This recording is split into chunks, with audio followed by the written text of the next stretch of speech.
In this episode of Podcast Tactics, you will get practical podcasting advice, including tips on how to give great interviews. Today's guest created a show that shares the harrowing stories and the ultimate triumphs of women who have experienced challenging pregnancies and births. Remember to join the mailing list at podcasttactics.com so you can keep learning about podcasting, get inspired, and stay motivated. I'm James, the host of Podcast Tactics. Thanks for listening in. Let's get into it.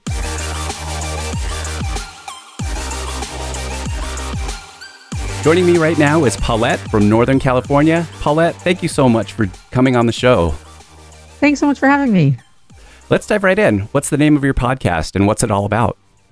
It's called War Stories from the Womb. And it is about women sharing their experiences of getting pregnant, being pregnant, and giving birth. And kind of the focus of the podcast is on the difference between their expectation of that whole process and their actual experience.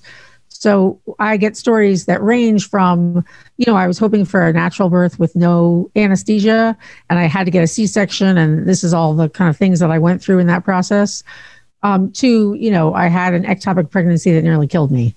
So there's a range of experience, but the unifying theme is that everyone expected, almost universally, people say what they expect is kind of what you see in the movies, like, a beautiful bump, and I'll be so happy, and I'll, be glowing. And, it is a very, it's like not at all a useful narrative about what actually happens, but it is seated in everyone's head. So everyone comes to it with that kind of picture. It's a powerful message, the kind of ideal versus the reality of it. It is. And I find most women who are unhappy with their experience, it's in part because of that disconnect, right? What they expected would happen didn't happen at all, because it's not really how any of this goes, right? It's such a transformative experience, and it's so kind of massive physically and emotionally in ways you can't predict.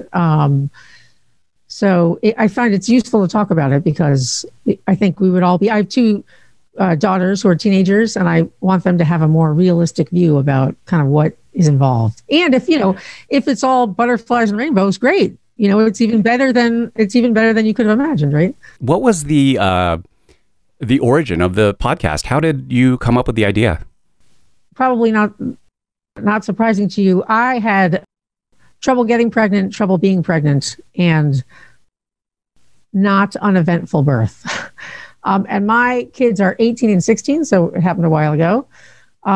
And I was pretty medically well-versed because I had a bunch of medical issues in my past, and my father's a doctor. And so I had some experience with the medical community, but we had a super rare problem. It turned out I had an autoimmune problem that I didn't know I had. Oh, wow. And autoimmunity and pregnancy don't usually play well together. So you found out about this autoimmune deficiency when you got pregnant?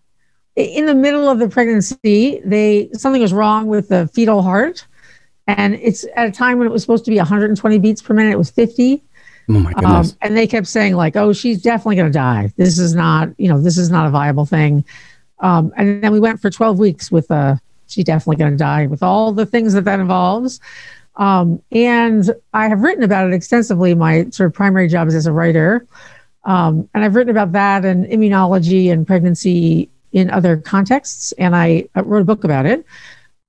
And in doing all that research, I thought I can't, even though my particular experience is very unique, it's, 1 in 22,000 is the occurrence of my specific problem. And I think congenital heart problems are super common.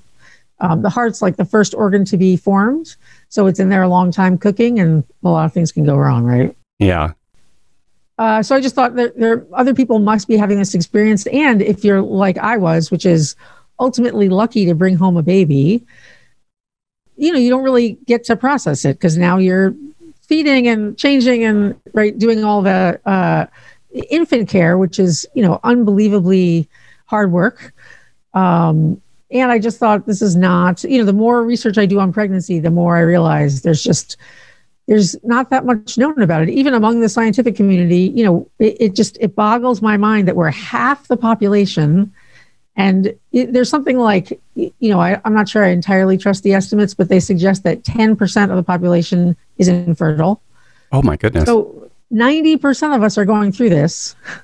And there's still like an amazing dearth of information about every single thing, every condition, even how pregnancy works when it works.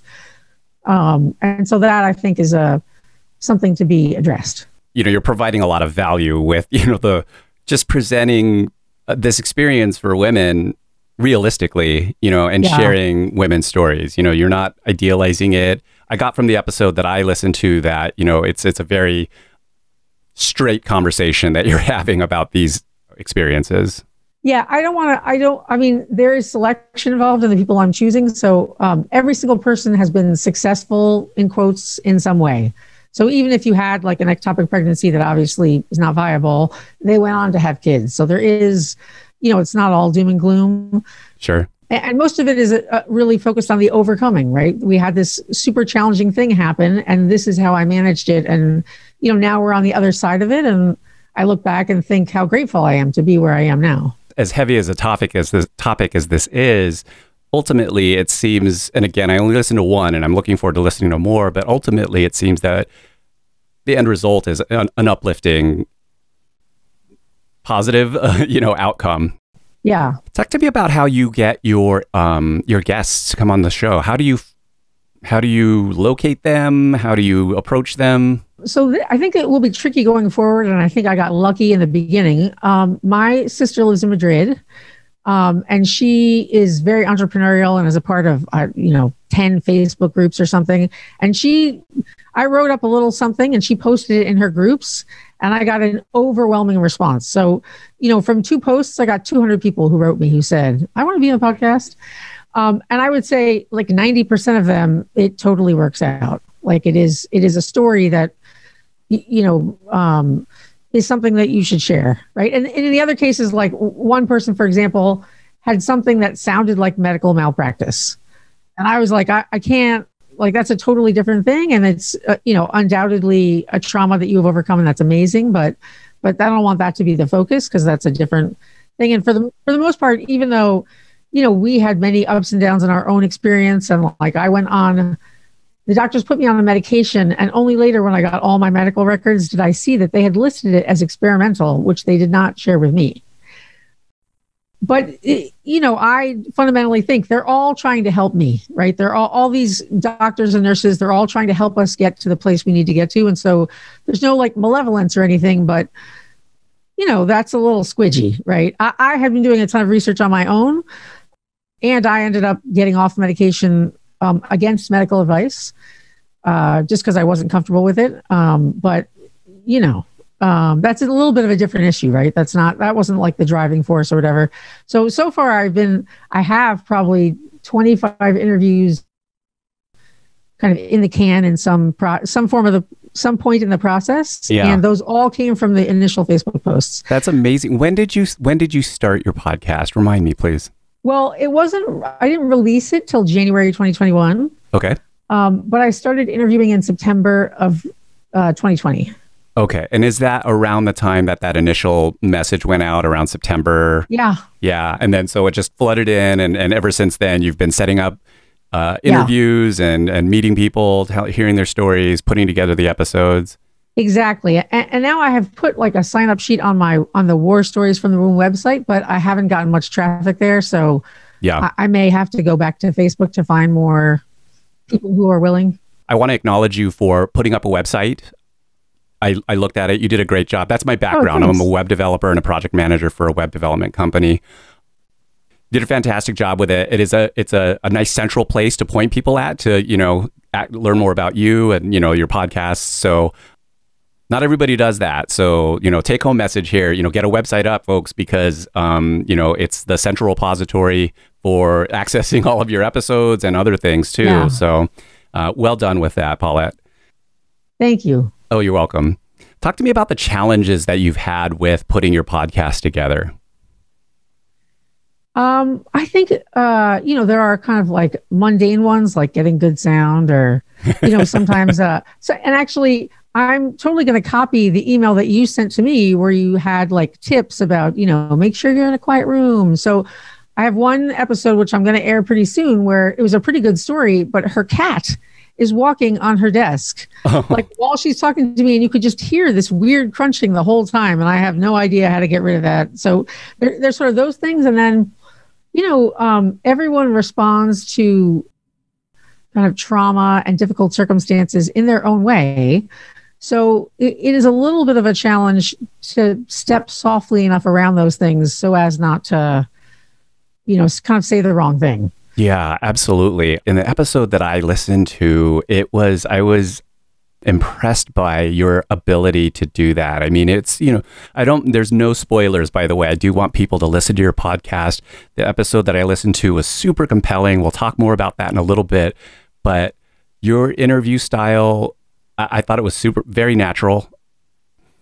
And I wanted to ask you, do you have a background in interviewing, or is this your first foray into, interviewing people? I'm certainly not formally trained by any stretch of the imagination. I did it a little bit at like my first job out of college.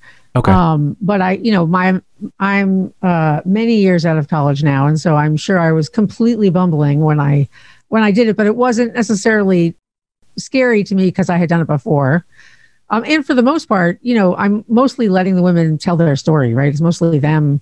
And actually, one thing that's interesting about this kind of interview is many women have shared their birth story before. So this is a story they've told before. So they kind of have it down. Mm-hmm. So it's unlike, describing like an episode of a show or some kind of new experience, right? They've thought about it. So it's a much more linear process with most people. How about successes with your podcast? What kind of successes have you experienced with it? So there are my two biggest successes are if a guest contacts me and says, I really like it. I'm happy for like a week. That is a huge thing to get because they're entrusting me with their story. And I am, including medical expertise. And I'm also interviewing doctors that are relevant.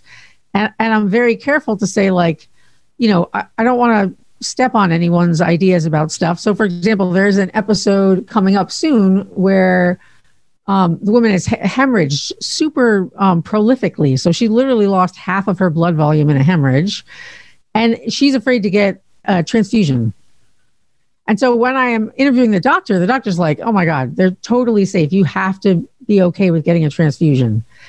And so I don't want to step on her. Everyone gets to do whatever they want with their own body in my mind. And so if you're not comfortable with it, that's fine.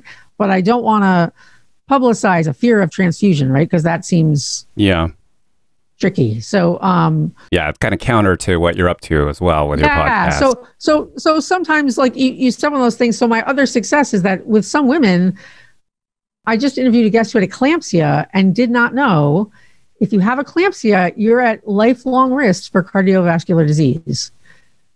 And actually, I interviewed a specialist at University of Chicago who studies preeclampsia, and she was great and did a great interview and was a lovely person to talk to. And she said, can I listen to the whole interview together before you send it out? So I let her listen to it, and she wrote me back and said, this woman has not in any way suggested that she's at risk. She may not know. You need to contact her. Oh, wow. And so I thought, I wrote back to the woman and was like, probably you already know this. And we just didn't talk about it, blah, blah, blah. She had no idea. Oh my goodness. Wow. So that to me is a huge win, right? Yeah. That is you saved her life. Well, it is like important information and it's not, and this woman lived in France, so maybe it's not, conceivably people manage those issues differently, although I would take the most conservative aspect of that. And the other day I was talking to someone like a social media manager, because that's not at all my skill. And I don't know anything about her other than that she's a social media manager. And I give her this example. And she has had preeclampsia, and no one has told her that she is at cardiovascular risk. So, wow, that sounds like a really good kind of follow-up to, that latest episode that you have currently up where, just FYI, like get the message out, because that's really surprising. My assumption there would be like if that somebody went through an experience like that at the hospital, that somebody along the way would have disclosed that kind of information to them. And it doesn't sound like it has happened. Yeah, it's a little bit shocking. Both of these people were out of the US. So the one was in France and the social media manager is in England. So Got it. Maybe they just do it differently, but you kind of have to know that. Yeah. I mean, in either case, that's great information to get out there. Yeah. Talk to me about how you approach going into an interview. Do you outline? How do you prepare? So originally what I was doing was having a Zoom call with people, and they would tell their whole story and I'd be typing it all out. So I typed up notes. As the interview was happening, you were typing it out? Well, I wasn't taping this. This was like an informational. Oh, gotcha. Okay. And then I type up the notes and I'd write like show notes for them and like a skeleton of an interview just to kind of make sure it was linear. And then set another date.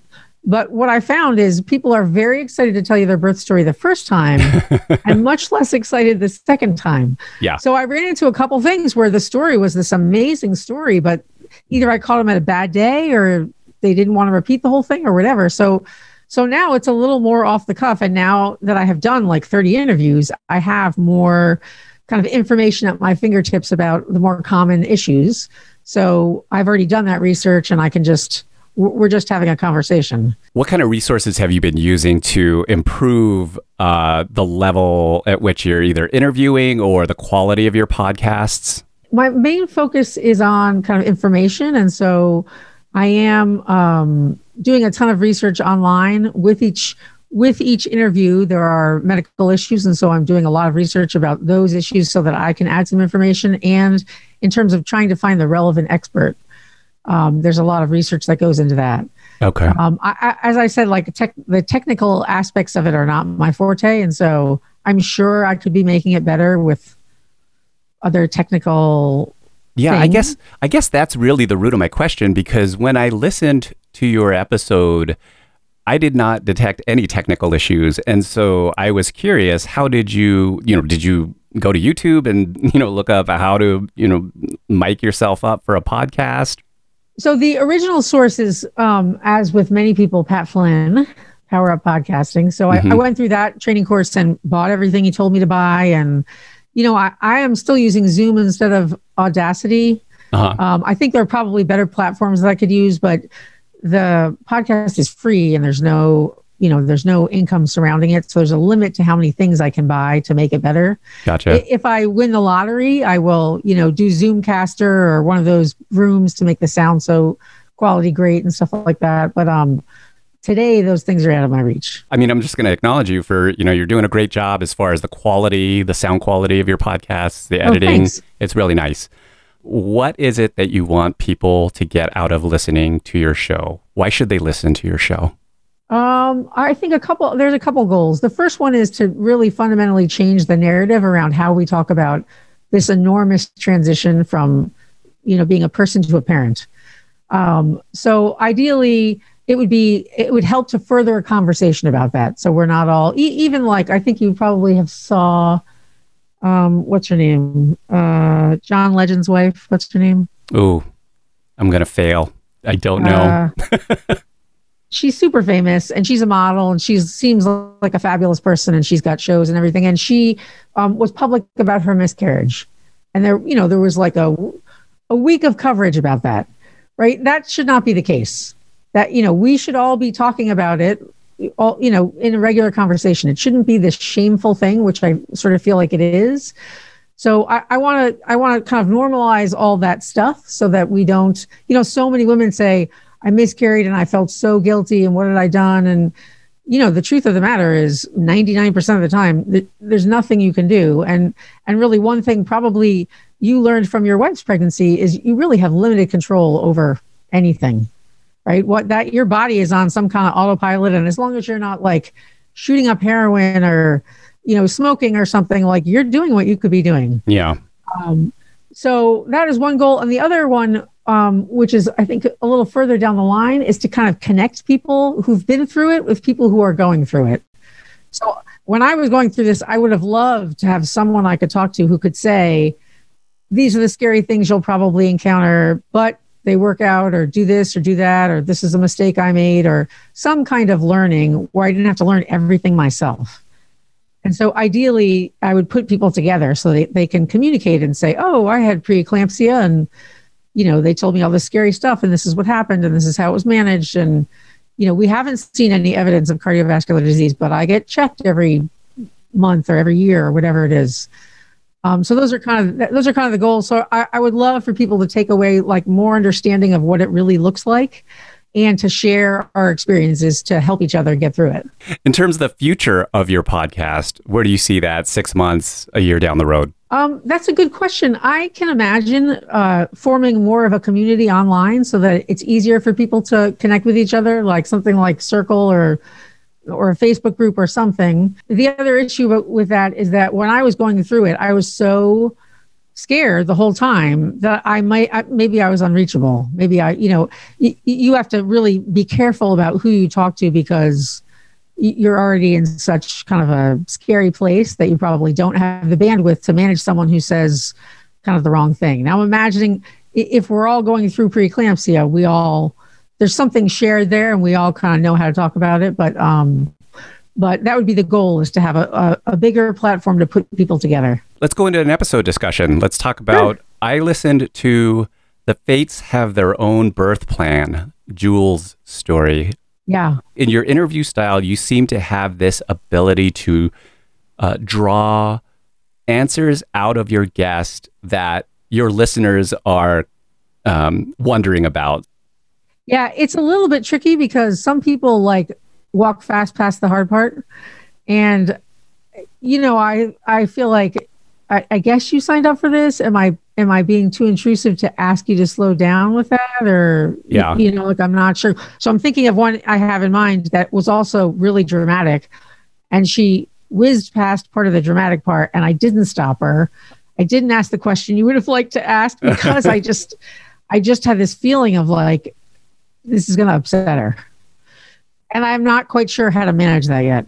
At one point, you expressed an opinion. I felt like she made a decision, and again, I don't want to put any spoilers out there, but she made this decision, and you were like immediately, I feel ambivalent about that. And I was like, that was a powerful moment in that episode where I was like, wow, okay, there's you're injecting yourself in there, and that's a risk, right? And you did decide to keep that in. It's definitely a risk, and it is. I feel a little bit like literally every single thing went wrong for us. So I have some in the process of getting pregnant, being pregnant, giving birth. So I have some, I had miscarriages. So I have some sense of like what that feels like. So it's not entirely foreign territory, but I have in some of these interviews, and I've left it in. Some women say, oh, I had this miscarriage and it was pretty early on and I wasn't that upset about it. And then I've said, oh, me neither. And then they go on to say, and then I had another one and I was crushed.